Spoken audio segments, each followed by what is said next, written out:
So how would you cope in a lesson which is delivered entirely in a language that you don't know yet? Well, remember that when you were little and tiny and you were learning English as a native speaker, you didn't have another language to refer to.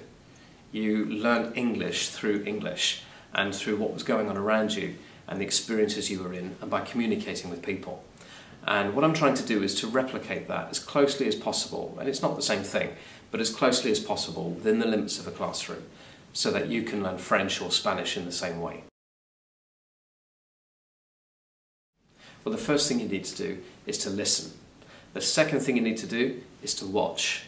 And the third thing you need to do is to copy and to join in. So let's take those one by one. First of all, there will always be something to listen to.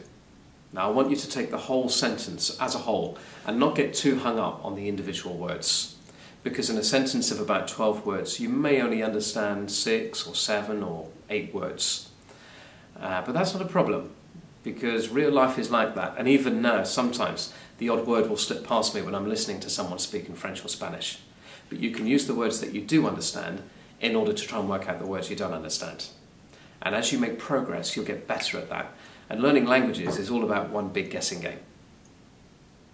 Now there may be a key word in the sentence which, if you don't understand it, the whole thing breaks down. So supposing it was a word like enlace in Spanish or lien in French. Well, if you don't understand it, the whole thing could collapse. So I use a different technique. I might use a word which is genuinely French or genuinely Spanish, but sounds a little bit like an English word. So for enlace, I might use conexión. And for lien in French, I might use connexion. So with conexión or conexión, you can work out that it means connection, because it sounds very much like an English word. So there will be lots of words like that at the beginning, and as you make progress, I'll use fewer words like that and more words which are authentically either French or Spanish. So the first thing then is you need to listen. The second thing you need to do is to watch, because there will always be something to see.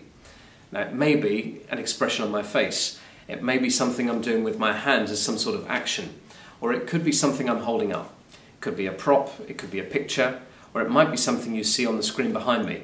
It could be a whole word, a part of a word, a whole picture, or a part of a picture, and the idea is to support what you're hearing. And if you put the two together, very often you'll be able to work that out. You'll notice that very, very often in almost every lesson, I'll be getting you to guess a picture. So you'll see a little bit of a picture, you'll hear a little bit of a description, see a little bit more of the picture, hear a bit more of the description. And what I want you to do is to try and puzzle out what I'm talking about and what I'm referring to, rather than me just giving it to you on a plate, which is far too easy.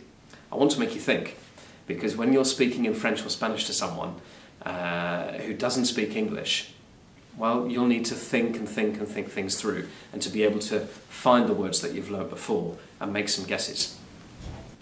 So you need to listen and you need to watch. And then thirdly, you need to copy, you need to join in.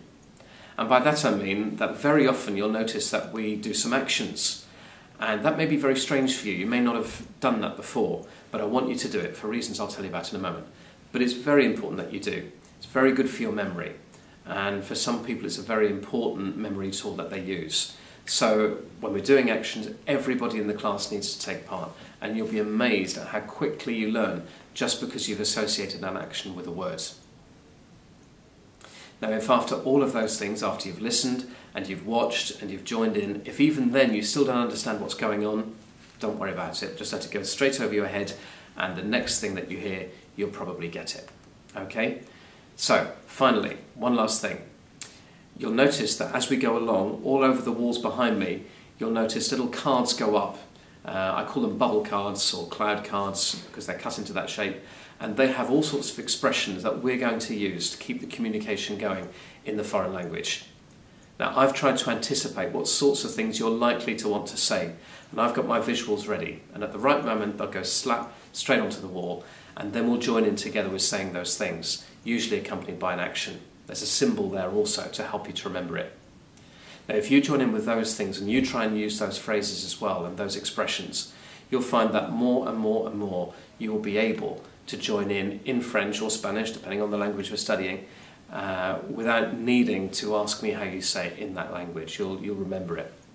And then you'll notice as you go into year 8 and year 9, year 10, year 11, also that you'll be able to use those expressions in your own speaking and written work, and you'll be able to adapt parts of the sentence. That's the way that we're going to learn grammar. You're going to learn it through understanding and using phrases and expressions, noticing which are the key features in those sentences, and then you'll start to see how you can adapt them, how you can change bits of the sentence, parts of the word, in order to communicate what it is you want to say.